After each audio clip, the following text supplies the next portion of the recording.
بسم اللہ الرحمن الرحیم۔ شروع کرتا ہوں اللہ تعالیٰ کے نام سے جو بڑا مہربان نہایت رحم والا ہے۔ لم يكن الذين كفروا من أهل الكتاب والمشركين منفكين حتى تأتيهم البينة۔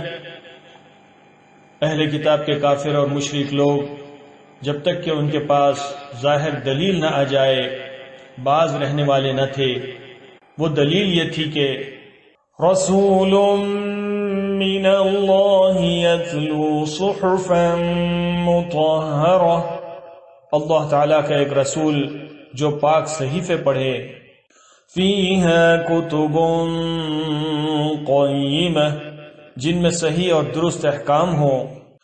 وَمَا تَفَرَّقَ الَّذِينَ أُوتُوا الْكِتَابَ إِلَّا مِن بَعْدِ مَا جَاءَتْهُمُ الْبَيِّنَةُ، اہل کتاب اپنے پاس ظاہر دلیل آ جانے کے بعد ہی اختلاف میں پڑھ کر متفرق ہو گئے۔ وَمَا أُمِرُوا إِلَّا لِيَعْبُدُوا اللَّهَ مُخْلِصِينَ لَهُ الدِّينَ حُنَفَاءَ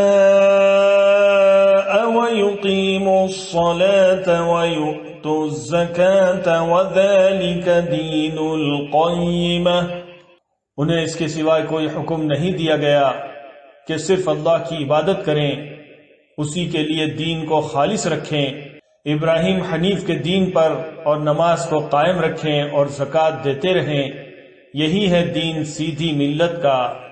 ان الذين كفروا من اهل الكتاب والمشركين في نار جهنم خالدين فيها اولئك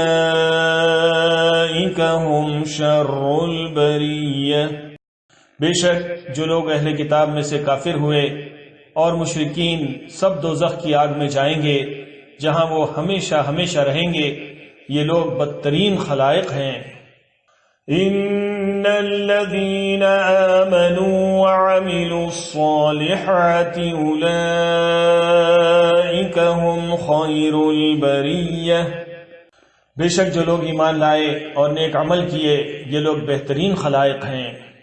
جزاؤهم عند ربهم جنات عدن تجري من تحتها الأنهار خالدين فيها أبدا رضي الله عنهم ورضوا عنه ذلك لمن خشي ربه، ان کا بدلہ ان کے رب کے پاس ہمیشگی والی جنتیں ہیں جن کے نیچے نہریں بہ رہی ہیں، جن میں وہ ہمیشہ ہمیشہ رہیں گے۔ اللہ تعالیٰ ان سے راضی ہوا اور یہ اس سے راضی ہوئے، یہ ہے اس کے لیے جو اپنے پروردگار سے ڈرے۔